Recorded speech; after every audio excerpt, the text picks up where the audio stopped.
beloved, Boss Mike, Cervera. Grabe ito. Matindi naman ito. Ha? Oh, pasok! Akusasyon ni dating Ilocos Sur Governor Oh, ito naman. Ito namang si Chavit, mga kababayan ko. Pahiyang malala. Oo, pahiyang malala ito, mga kababayan, sa mga kapulisan at AFP. Di ba't iniingganyo nito? Parang si Pukis nga, di ba?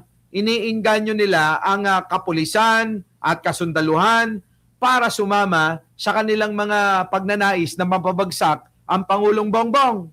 Yan ngayon, mga kababayan ko, tignan ninyo. Pahiyang malala. David Singson na si Pangulong Bongbong Marcos din ang mastermind sa korupsyon. Nako. Maituturing din daw Eto mga kababayan ko tinuturo si Manong Bongbong tulad ng sinabi ko kahapon dahil kay Bonjing. Gumagalaw Putik na na yan, tingnan nyo. na inciting to sedition ang panawagan ni Singson sa mga religious groups na Nako. magprotesta laban kay PBBM. Yan, mga kababayan. Nako, inciting to sedition pala yon. Yung nanawagan si Chavit sa mga religious group na mag-alsa, magprotesta laban kay Pangulong Bongbong. Nako, alam nyo mga kababayan, kung ako yan, nako, talaga naman. Kung ano balita yan, Gary De Leon. Kaya sa mga nakikipagsabwatan upang kunin ang pondo ng bayan, Yan. kaya naman kayo. Kita nyo? Di ba sila mahiya niyan kay Pangulo? Hoy, Chavit, buti sana kung ikaw ang nagsabi niyan. Buti sana, Chavit, matanda ka na, tumanda ka na. Aba, hindi naman namin narinig sa iyo ng mga ganyan. Mahiya naman kayo. Dapat gano'n, Dapat sinabi ni Chavit, mahiya naman tayo. Di ba? Dapat sinabi ni Chavit, mahiya naman tayo kay Pangulong Bongbong Marcos dahil desidido ang mamang ito na panagutin ang mga katulad nating magnanakaw sa Pilipinas. Ganon dapat Chavit pero wala ka naman sinabing ganon Biruin mo, Chavit, yung nagbulgar ng katiwalian sa Pilipinas, yun yung binabanatan mong hayop ka. Galing mismo yan yung kay Pangulong Bongbong Marcos. Pero tingin ni dating Ilocos Sur Governor Chavit Singson. Tingnan nyo, matandang-matanda na mga kababayan ko. Lakayaneng, Punadagarod. Kumbaga sa amin sa Bulacan naman, ay matandang hukloban. Di ba? Kung sa Davao naman ito, ang tawag nila mga kababayan, matandang mangkanor. Si PBBM din daw ang mastermind ng korupsyon. Ang mastermind, Martin Romualdez and President Marcos. Kita nyo? Ang mastermind daw, Martin Romualdez. Tapos isasabit si Manong Bongbong, natutuwa ba kayo ng ganon? Natutuwa ba? Tanong ko sa inyo. Ikaw, Jojo Chavez, di ba? Love mo si Martin.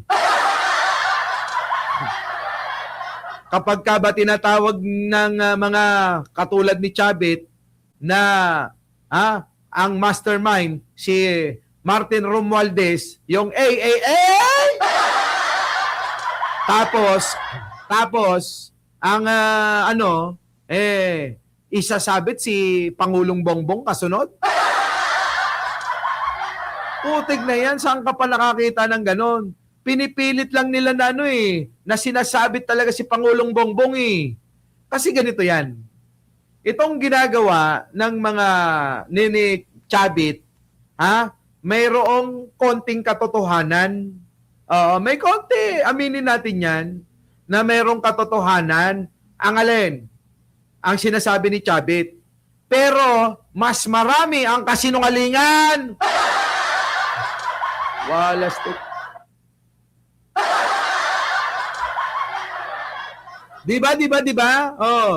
Ni-recruit ni Santiago para gumawa ng mga kalukuhan.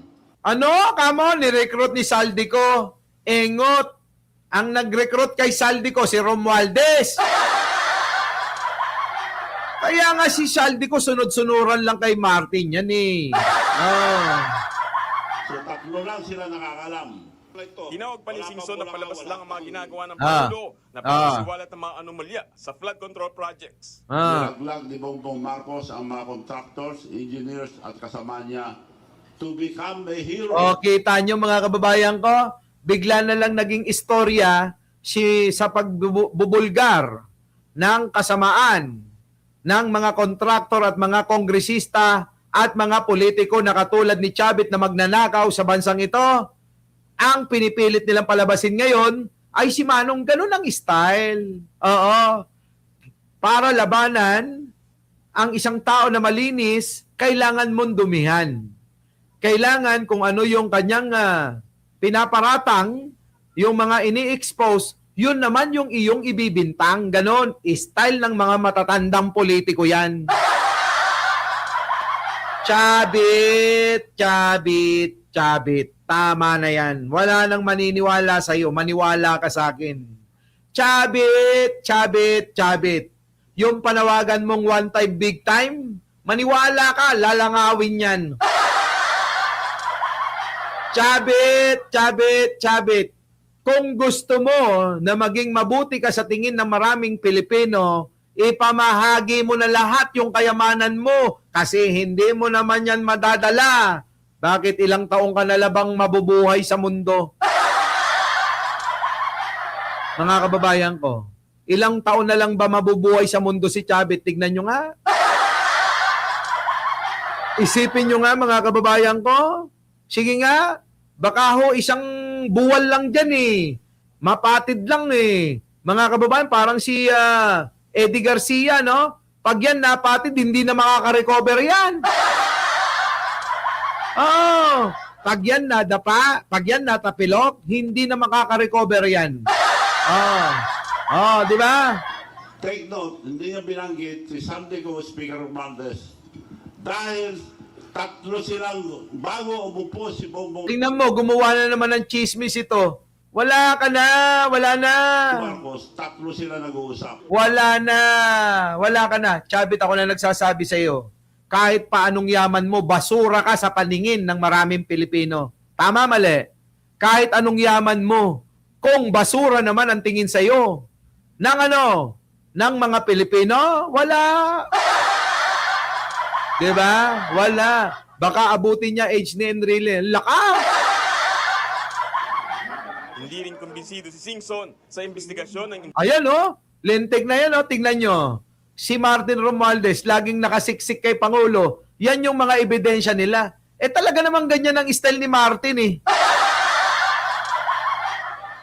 Ngayon, naniniwala na kayo sa akin. Ang bagahe ni Manong Bongbong ay si Martin Romualdez. Grabe. Oo, yan ang humihila, mga kababayan. Hinihila niya ng husto ang Pangulo. Imbis na iangat, naku. Pero alam nyo, mga style nila, ang naratibo ng kampo ni Martin naman, ganito. Kung wala si Martin, ay wala si Manong Bongbong. Matagal na sanang wala sa posisyon. Ganon. Naniniwala kayo? Kayo, mga kababayan ko, para bang utang na loob pa ni Manong Bongbong na naging speaker itong si Martin? Kayo?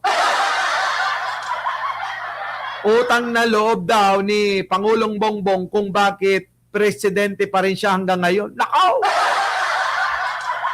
Walastik, mga kababayan, parang sinasabi ng kampo ni Martin na na inutil si Pangulong Bongbong, na para bang sinasabi nila na boplok si Manong Bongbong, na hindi marunong, ganon.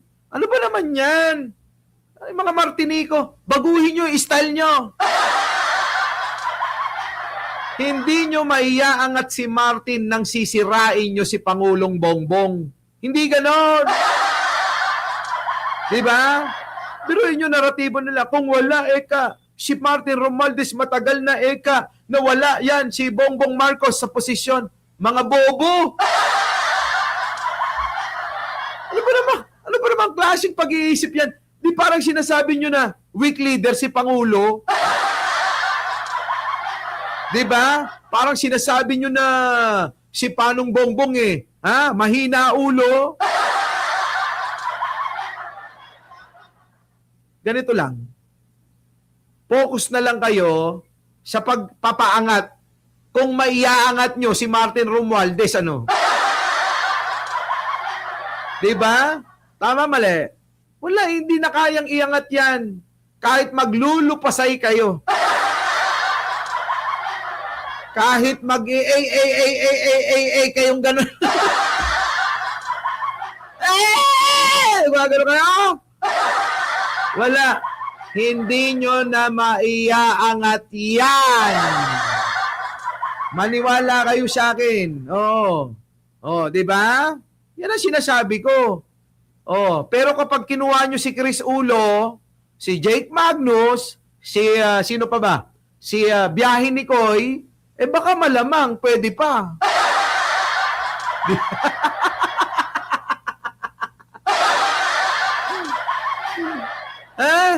Pero kung ang mga bata nyo, yung mga, Diyos ko, walang kredibilidad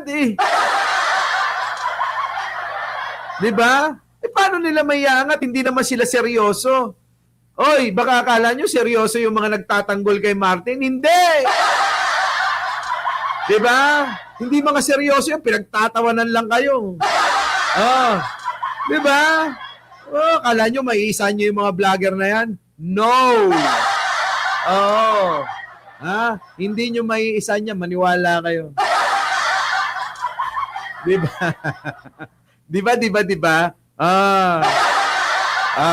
Eto na. Independent Commission for Infrastructure. Matatandaan itong Nobyembre, kabilang sina dating House Speaker Martin Romualdez. Yan na. Bicol Party List Representative Yan na. Yan. Ng ICI nakasuhan. Sabi mo nung una, Mel Ace, sabi, wala ka naman na yung ebidensya dyan kay Martin. Bakit kakasuhan kung walang ebidensya? Ano, bobo tong ICI? Ganon? Diba? Delia Liano.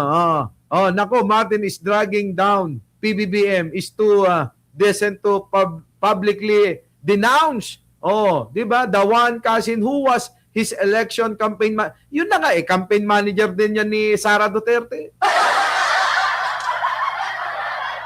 Yan, mga kababayan ko, isipin nyo maigi. Di ba? Sa flood control scam. Pero si Ko lang ang tuluyang nasampa ng kaso. Buwang din yun. Nako! Sa nito, hihikayatin pa rin doon ni Singson ng mga religious group na magsagawa ng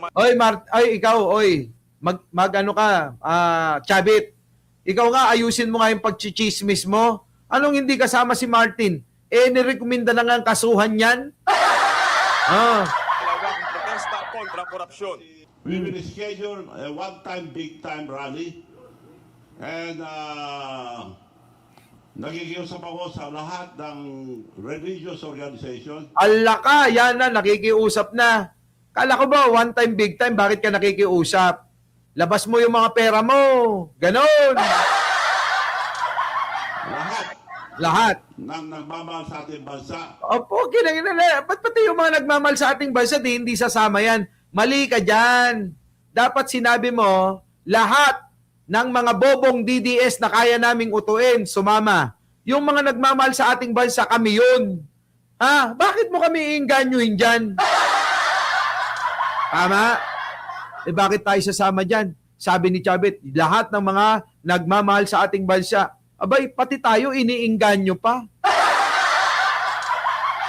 Ang inganyohin mo, lahat ng mga pasaway, mga bobo, tatanga-tanga. Kaya ang rally namin ay rally ng mga bobo, tanga. Ganon. Di ba? Ganon dapat. It should be ASAP. And Kita mo, ASAP daw mga kababayan. Kasi inaagapan nila si Sara. Malacanang. Sakaling matuloy ito, mensahe ni Singson kay PBBM. Ano? Dapat sumuko na siya. Ang tagal-tagal na niya, suko-suko. Bakit? Chabit, Sino ba may kaso sa inyong dalawa? Di ba ikaw? Di ikaw ang sumuko, ikaw may kaso eh. Ang sumusuko, yung mga may kaso. Eh bakit susuko si Pangulo, wala namang kaso?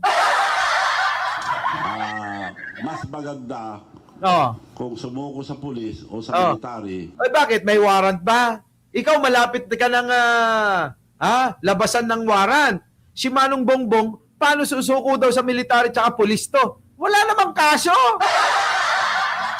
Bongbong Marcos, Ah. po, my friend, kausapin mo na military o pulis, better surrender. Wala kami. Buwelta naman ang palasyo. Ayan na, eto maganda. Ang buwelta ng palasyo. Hindi nagpapakabayani si Pangulong Marcos, lalo't obligasyon naman daw niyang linisin ng gobyerno.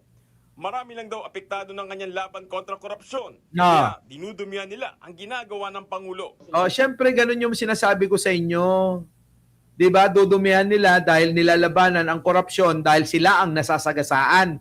Ang membro at kulto ni Duterte kasama si Chavit Singson, mga kababayan, ay kasama sa mga nasasagasaan ni Manong Bongbong. Kaya ang dinudumihan ay si Manong Bongbong. Simple. Napakasimple lang. Oh. Ang Armed Forces of the Philippines naman, muling nanindigang tapat sila sa konstitusyon Patay! at pinapanigang politiko. Oh. The Armed Forces of the Philippines have consistently supported cause for good. Patay. O, paano yan? Payas si Chavit dito. O, Chavit, ang militar, ang mga pulis, mananatiling nakasuporta kay Manong Bongbong! Kaya dahil dito, nanginginig, nangingisay na naman si Chavit Singson! At syempre, kung wala ang mga militar at mga pulis para suportahan yung sinasabi nila na one time, big time, na baka na naman, 18 na naman sila, na dadalo dyan, ay magiging langaw! Diba? Lalangawin ka na naman. Oh, payo ko lang maghugas ka ng puwet mo, Chavit Singson. Maghugas ka ng maigi ng puwet mo bago ka pumunta't manguna sa rally na panawagan mo. Kasi baka langawin pati puwet mo. Di ba? Di ba mga kababayan ko? Patay na! Pahiya! Oh. Governance and anti-corruption, Nako. addressing allegations regarding civilian governance fall exclusively under the jurisdiction of civilian courts and oversight bodies, Patay! not the military. Yan! Kita nyo? Mayroong mga korte daw. Oh, doon daw kayo pumunta. Hindi yung panawagan sa mga military, gagamitin nyo sila. Gagamitin nyo, susuhulan nyo na para bang tanga na parang katulad lang ni Pukis na mukhang tanga. Oh. Our beloved Boss Mike